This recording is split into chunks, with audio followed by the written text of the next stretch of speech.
Today we're ranking every June Dokkan Fest release from worst to best. I'll be ranking the June Dokkan Fest releases from 2016 up until 2025, and will mainly be ranking them based on how strong they were on release. I'll also factor in how well they performed and aged for the difficult content released around their time. Let's get started with number 10, Physical Super Saiyan Future Gohan 2018. Future Gohan is the worst June Dokkan Fest unit on release. Gohan's kit was catered towards longer events, despite the hardest content in the game being Super Battle Road, which only lasted for a couple of turns. Gohan's offensive numbers were also not as high as you would like. He raised attack by 100% at the start of turn, and raised attack and defense by 30% for one turn on Super.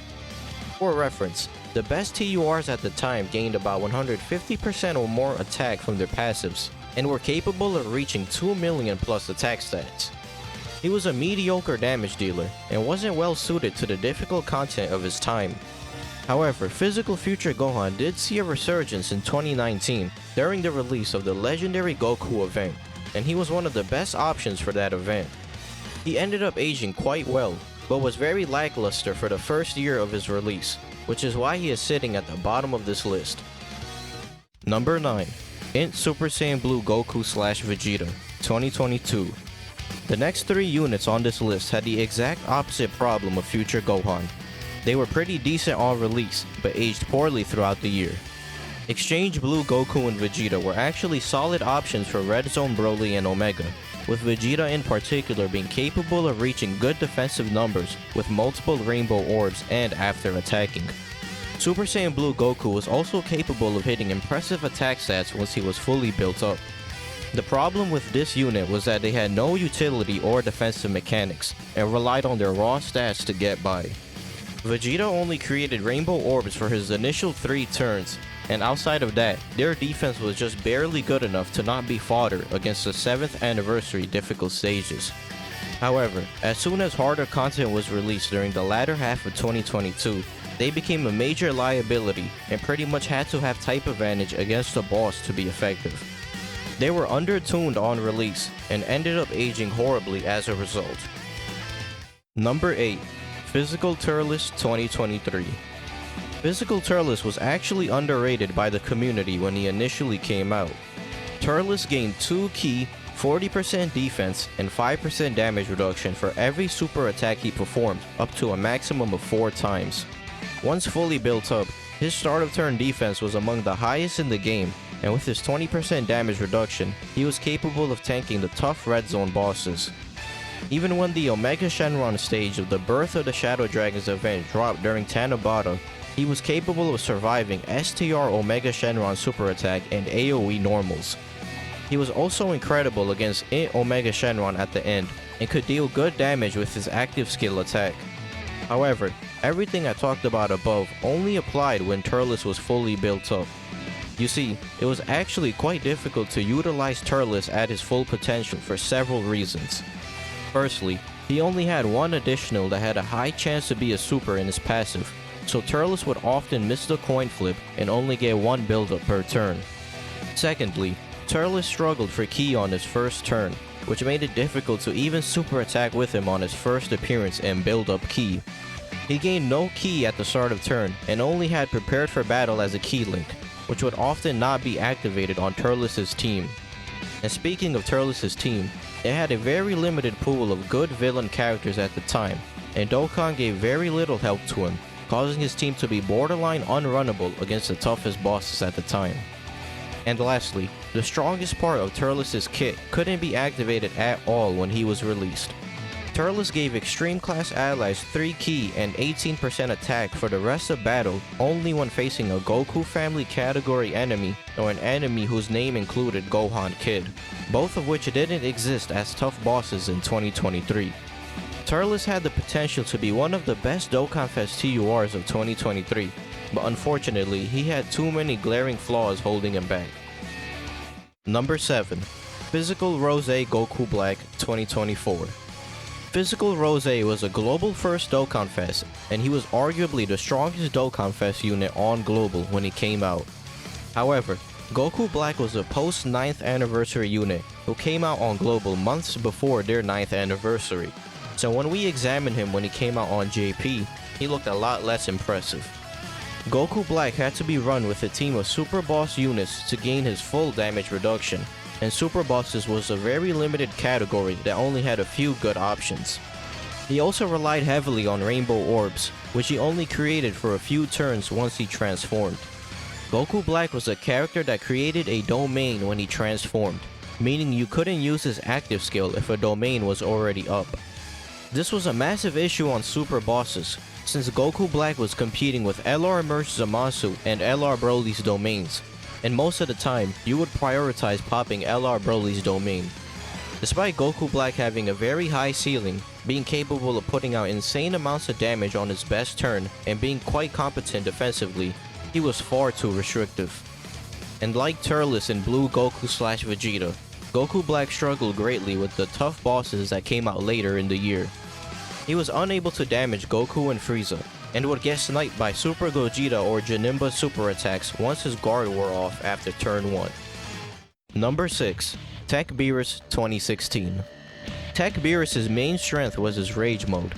When HP was 30% or less, Beerus entered into a Rage mode. He could become invincible for a few turns while dealing out free damage to the enemy. He was the first unit in the game to be able to consistently enter into a Rage/Grade 8 mode, and he was a great option on STR Gogeta's team due to this incredibly powerful ability. The biggest downside to Beerus was his low 60% attack buff at the start of turn. His damage started to become obsolete as the months went on, and he wasn't worth running once we had reached the Neo God Lead meta in 2017. However, unlike the previous units, Beerus didn't have numerous glaring flaws and was simply a strong unit on release. Number 5. STR Kefla 2020. Kefla instantly became one of the hardest hitting units in the game when she came out. She had 2 transformations and stacked attack by 30% on super in each form. She was solid in base, but her damage really started to explode in her Super Saiyan and Super Saiyan 2 states. She gained 150% attack when attacking with 12 or more ki, and an additional 50% attack with 6 or more ki spheres obtained. In Super Saiyan 2, she gained a massive 160% attack when attacking, which combined with her attack stacking resulted in her attack stats skyrocketing. She also launched an additional super attack with 6 or more ki spheres obtained, and had a high chance to dodge at the start of turn. Unfortunately, her high chance to dodge in her base and Super Saiyan forms were tied to her needing 6 ki spheres. Since Kefla didn't create her own orbs and couldn't become Super Saiyan 2 until turn 5, it was very easy to miss out on her dodge chance, making her susceptible to big boss supers early on.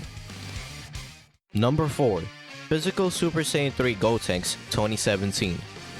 Super Saiyan 3 Gotenks was the super physical 120% leader, making him one of the best leaders in the game off the bat. He had the same super attack gimmick as his tech counterpart, having 3 different super attacks depending on how much ki he was at, with his 11 ki super being his most powerful. Gotenks was actually buffed before his release, and now gained 60% attack for the first 7 turns instead of 30%. This made him significantly better, and he now gained 180% attack for the first 7 turns from entry, which was the highest attack increase at the time. He became the second hardest hitting Neo God Lead after Int Super Gogeta, and was one of the best damage dealers in the game. He was also a good option for Super Battle Road with his leader skill and high damage output. Gotenks was a bit of a glass cannon however, and could get caught in Super Battle Road if there were too many attacks placed on him, especially if he was supered. Number 3. STR Namek Goku 2019.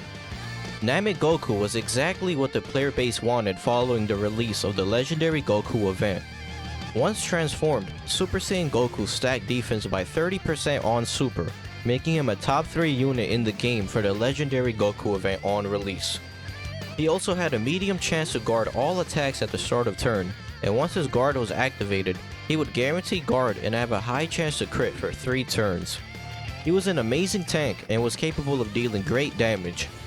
He was also surprisingly strong in base, gaining 77% attack and defense at the start of turn, and an additional 15% attack and defense for every attack received, up to a maximum of 59%. Namek Goku really only had one notable weakness, and that was his transformation condition. He transformed when HP was 70% or less, starting from the 3rd turn from the start of battle. Despite not being too bad of a condition, the HP restriction made it a lot less consistent to see Namek Goku transform early on in the fight. This meant that he would get less defensive stacks as a result, and would potentially die from the later phases of the legendary Goku event if he wasn't guarding. Number 2. PHY Mercenary Tao 2025. Mercenary Tao is the most recent June Dokkan Fest, and he is comfortably sitting at 2nd place. Tao is an absolutely ridiculous unit. He activates his entrance animation when there is another mission execution category ally on the team, and gains 50% damage reduction and 50% chance to crit for the rest of battle. He also gains 2 key 200% attack and defense, as well as 30% damage reduction and a 30% chance to crit at the start of turn. Meaning once Tao gets his intro up, he has a baseline 80% damage reduction and critical hit rate. Physical Tao gains 200% attack per rainbow key sphere obtained when attacking, and an additional 500% attack when the enemy is stunned, and a further 500% attack when HP is 70% or less. This gives Tao the potential to reach a 100 million plus attack stat, while pretty much having a guaranteed chance to crit. He also has the busted ability of increasing his defense by 200% when receiving an attack, which combined with his high damage reduction allows Tao to tank every tough boss in the game. Mercenary Tao is easily the strongest June Dokkan Fest unit on release, and could be argued as number 1 on this list depending on how well he ages throughout the rest of this year. Number 1. AGL Kid Gohan 2021. Gohan was a defensive juggernaut on release, and was simultaneously one of the best support units in the game. He raised all allies ki by 3 and defense by 58%, making him a must-run on any team you could run him on. He also stacked defense by 30% on Super, allowing him to tank well in longer events. He also possessed one of the most powerful and versatile active skill effects ever. When HP was 50% or less, you could use Gohan's active skill and recover 30% HP, guard all attacks for 1 turn, and raise all allies' defense by 20% for 2 turns. This active skill was a run-saving ability that pulls you back from the brink of death and strengthened all of your allies' defenses. He dominated the God of Destruction event, Legendary GT Goku event, and Legendary Vegeta event. And that's not all. The main reason Gohan is at number 1 is due to how incredibly well he aged. Gohan was a competent option a year later during the Red Zone meta, and was one of the few pre-2022 units to survive the 7th anniversary power creep.